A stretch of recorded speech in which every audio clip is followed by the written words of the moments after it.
Bonjour à tous. Dans le cadre de cette journée thématique, je vais vous présenter le projet de réhabilitation du couvent des Jacobins à Rennes en centre des congrès. Donc, après un premier exposé sur l'histoire du couvent, on pourra s'intéresser au projet de réhabilitation et de ses caractéristiques.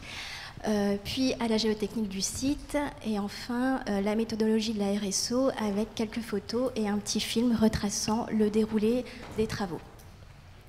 Donc il faut savoir qu'avant la réalisation des travaux, des fouilles archéologiques ont été menées et elles ont révélé des vestiges datant de l'époque gallo-romaine jusqu'à notre ère contemporaine. Donc c'est un véritable îlot d'un quartier de la cité antique de Condat qui a été découvert sur la parcelle. Donc on a retrouvé 4 voies de communication qui quadrillent la parcelle avec des habitations, des bâtiments publics, des commerces, des ateliers, donc ce qui dénote un très fort dynamisme de cette parcelle. Puis il faut savoir qu'à la fin du IIIe siècle, la ville de Condat va se fortifier et toute l'activité économique de cette ville va se concentrer autour du noyau fortifié, ce qui va laisser cette parcelle à l'abandon. Elle va trouver un nouvel essor jusqu'au Moyen-Âge avec l'ordre religieux, l'ordre mendiant des prêcheurs, dit des dominicains ou des jacobins. C'est un ordre qui a la particularité de s'inscrire au cœur des villes. Et donc au XVe siècle, ils obtiennent l'autorisation du duc de Bretagne, Jean IV, de s'installer au faubourg Sainte-Anne. Donc c'est le 2 février 1369, le duc de Bretagne, Jean IV, va poser la première pierre de ce couvent. Il y voit là aussi l'occasion d'asseoir sa légitimité, car il a été victorieux de la guerre de succession de Bretagne quelques années plus tôt, et on est en présence d'un contexte politique et religieux assez mouvementé.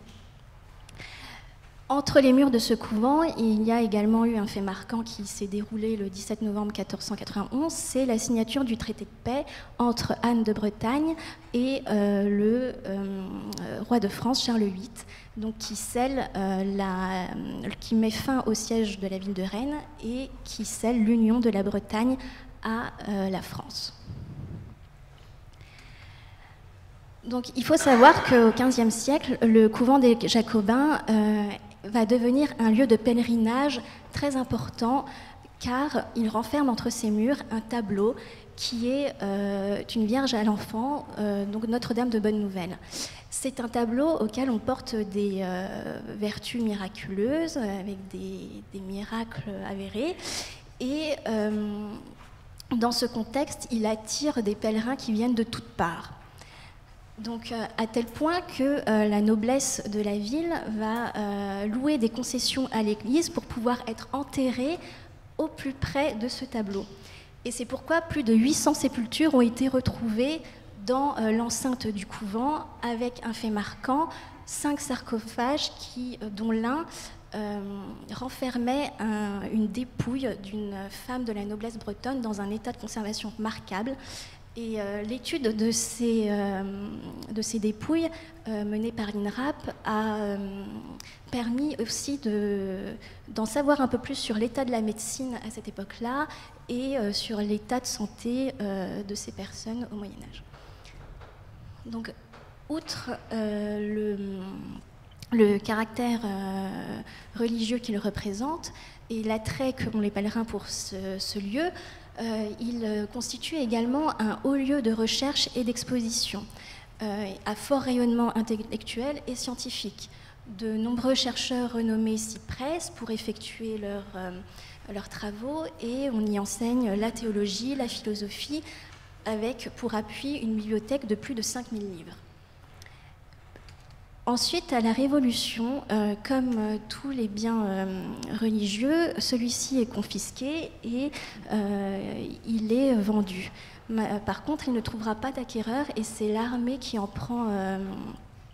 prendre possession et qui va s'en servir comme garnison militaire jusqu'à notre ère contemporaine.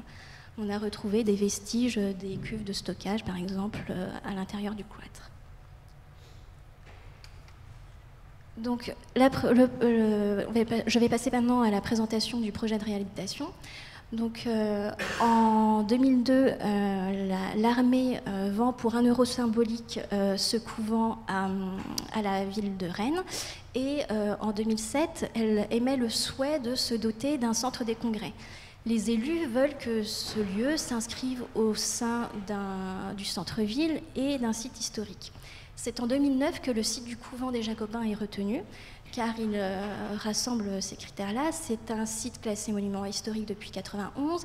Il est en plein cœur du centre-ville et il a un accès facile depuis la gare via la ligne de métro qui dessert donc la place Sainte-Anne. Ensuite, un projet d'architecte, un concours est organisé. C'est le projet de l'architecte Jean Guervilly qui remporte le concours. Et suite aux fouilles archéologiques menées par l'INRAP entre 2011 et 2013, les travaux peuvent commencer en 2014 et sont réalisés par un groupement d'entreprises de Vinci. Donc, je vais passer maintenant à la présentation et aux quelques caractéristiques architecturales du projet. Donc, la volonté des équipes de Jean Guervilly a été de conserver l'aspect esthétique du couvent tel que le connaissent les Rennais. C'est-à-dire que depuis la place Sainte-Anne, on a l'aspect connu du couvent. On ne devine pas à l'arrière la partie rénovée ici, contemporaine, qui est greffée, adossée à la partie du couvent. On ne dépasse pas non plus la ligne de faîtage de l'église. Et donc ça, c'est le premier point caractéristique architectural. Le deuxième point, c'est que ces équipes ont voulu redonner les espaces d'antan à ce projet de rénovation, c'est-à-dire à l'intérieur de la nef et du cloître. Les planchers intermédiaires ont été supprimés pour laisser des volumes plus importants s'opérer. Et donc, fort de ces deux principes architecturaux, et pour assurer le cahier des charges de la ville, qui est de se doter d'un centre de congrès avec des auditoriums, il a fallu inscrire tous ces grands volumes en infrastructure. Donc, alors, on va passer maintenant à une vue aérienne du couvent des Jacobins. Donc, on voit en partie centrale donc, la partie du couvent, avec une salle de 300 places qui prendra place au sein de l'ancienne église, et puis à l'ouest, la zone auditorium avec une salle de 1000 places. Sous l'aile ouest également du couvent, on aura un auditorium de 500 places. Voici quelques vues architecturales du projet. Donc on reconnaît l'auditorium, les 2500 places, et puis la vue que l'on peut avoir des galeries sur le cloître. Donc si on s'intéresse maintenant à la géotechnique du lieu, on a donc des terrains alluvionnaires en tête, et donc ensuite une couche d'altérie du substratum, et enfin en substratum rocheux des schistes dans lesquels on sera fondé. Donc c'est un contexte géotechnique plutôt favorable dans lequel va s'inscrire le projet, avec 3 niveaux de sous-sol, ce qui représente 15 à 17 mètres de terrassement. Donc les contraintes techniques qui ont été, auxquelles il a fallu faire face ont été qu'il fallait reprendre en sous-œuvre ce bâtiment classé. On était aussi en périphérie de mitoyens sensibles, et aussi la contrainte la plus importante, c'était que la parcelle se trouvait au-dessus du tunnel du métro de la ligne A de Rennes, et que l'on ne devait pas, au-dessus de ce tunnel, apporter ou bien se fonder et apporter donc des charges sur le tunnel du métro. Il y avait donc un volume interdit dans lequel on ne pouvait pas s'inscrire. Et pour finir, on était également donc dans un environnement urbain exigu, en plein centre-ville de Rennes, avec le chantier de la ligne B du métro, qui est place Sainte-Anne, donc juste à côté. Donc, le principe de reprise en sous-œuvre consiste à réaliser des appuis provisoires pour reporter les charges sur ces appuis, le temps des travaux. Donc, en périphérie, là où une machine de pieux peut circuler, donc des pieux sont réalisés en Phi 800 et 1000. Ils sont ancrés dans les schistes et comprennent un ancrage de l'ordre de 1,80 m jusqu'à 2,60 m. Et donc, sous les galeries et à l'intérieur du cloître, on a réalisé des micropieux de type 2 qui sont, dont la longueur scellée dépend du terrain restant sous le... dont la longueur scellée dépend du volume que l'on a au-dessus du métro. Et ce qui amène qu'au-dessus de cette ligne traversée par le métro, on a des ancrages limités à 1,50 m et ailleurs jusqu'à 6 mètres. Donc, les massifs de RSO reposent sur des réseaux de micropieux qui sont de 3 au minimum jusqu'à 12 au maximum. Et il faut savoir que ces micropieux sont étrésillonnés au fur et à mesure des terrassements. Donc, des photos de la réalisation de ces fondations provisoires. Donc, à l'intérieur du cloître, là où on a peu de place des micropieux, et à l'extérieur du couvent, une machine de pieux qui peut circuler et réaliser les fondations provisoires. Donc, le principe méthodologique de la reprise en sous-œuvre consiste à réaliser des fondations provisoires qui sont surmontées d'un massif sur lequel repose un système de vérinage. Ensuite, des poutres permettent de reporter les charges du couvent sur ces appuis provisoires. Et une fois que cet ensemble est réalisé, le bâtiment peut être vériné, c'est-à-dire que les charges du couvent sont reportées sur les fondations provisoires. Ensuite, les premières passes de terrassement peuvent s'opérer et les fondations définitives, les poteaux définitifs sont réalisés à l'avancement. Et au fur et à mesure des terrassements, on étrésillonne les micropieux entre eux.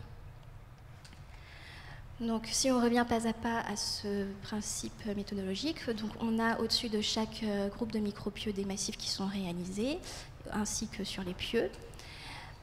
Sur ces massifs repose le système de vérinage. Donc, il s'agit de 2 vérins plats scellés dans un bloc de béton. Et ensuite peut s'opérer l'opération de réalisation des poutres principales et secondaires du couvent, pour reprendre les charges du couvent. Donc, pour réaliser ces poutres, un système de tabouret métallique est implanté sous les voiles existants et sous les façades pour permettre la reprise de charge provisoire de ces voiles, le temps de réaliser le coffrage et le coulage de ces poutres. Donc, il faut savoir également que les arches du cloître ont été reprises, ainsi que les façades, et la descente de charge de ces éléments est reportée sur les poutres. Donc, une fois que cet ensemble-là est réalisé, la première passe de terrassement sous le couvent peut être opérée et l'on obtient, donc les fondations provisoires ont été calculées de manière à permettre les passes de terrassement de 3 mètres. Donc là, c'est la première passe de terrassement. Au fur et à mesure des terrassements, les fondations sont confortées. On a donc même les pieux de grue qui sont étrésillonnés. Et quand on arrive au niveau du fond de fouille, on aperçoit bien le réseau de micropieux étrésillonnés et le couvent qui porte sur toutes ces fondations provisoires et libre de tout terrain en dessous. Donc, à l'avancement des terrassements sont réalisés les poteaux permanents. Donc, ça permet de gagner du temps vis-à-vis du planning de telle sorte de ne pas les réaliser en attendant l'atteinte du fond de fouille. Et aussi d'éviter d'apporter des engins de levage dans un espace confiné. Donc, ils sont réalisés à l'avancement. Un autre point de vue depuis la façade ouest du couvent, avec ses fondations provisoires et la réalisation des poteaux à l'avancement. Donc une fois que ces poteaux définitifs atteignent le fond de fouille, ils se reposent sur des massifs et le radier général de l'infrastructure peut être réalisé.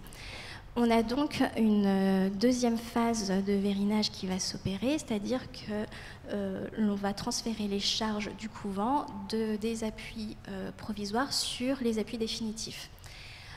Pour cela, tous les systèmes de vérinage au-dessus des massifs provisoires sont purgés. Et une fois que le bâtiment repose sur ses fondations définitives, on peut opérer à la destruction des fondations provisoires. Donc pendant tous les travaux, celui-ci a fait l'objet d'une instrumentation complète avec un contrôle permanent de la structure du couvent, des avoisinants et du tunnel de la ligne de métro. Donc un réseau de 3 théodolites motorisés ont été installés avec plus de 65 cibles sur l'ensemble de la zone. Donc ces systèmes ont permis également avec des appareils de mesure vibratoire, de regarder l'incidence sur le tunnel du métro. Donc,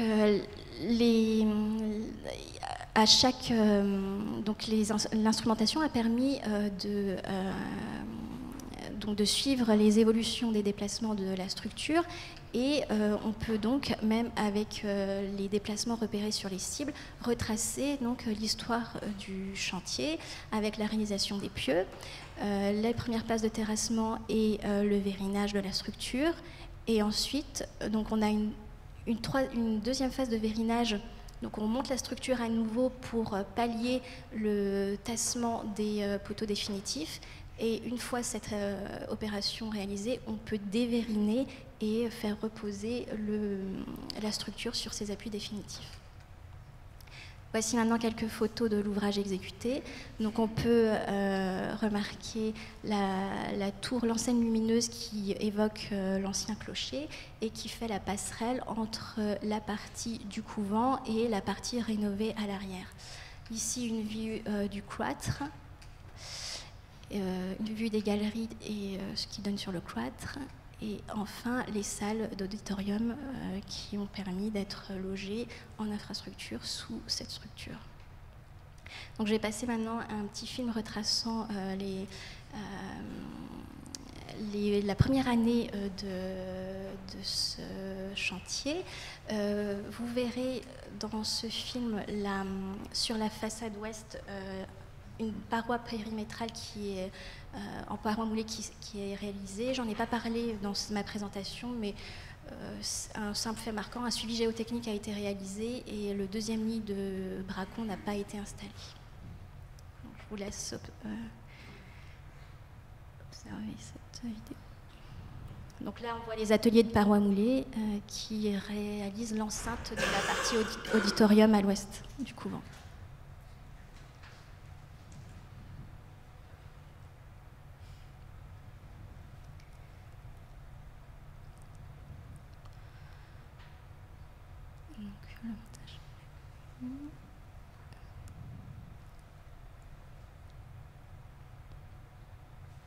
Et voilà, les premières passes de terrassement, une vue sur l'intérieur du couvent.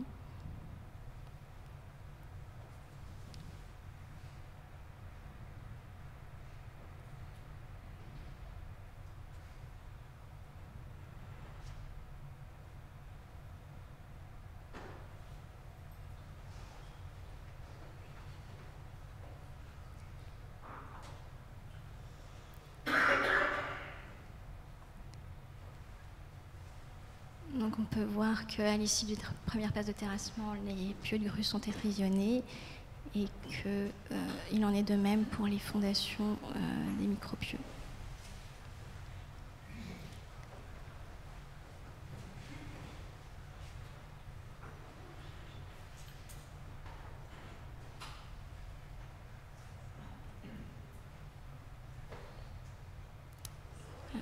Merci de votre attention.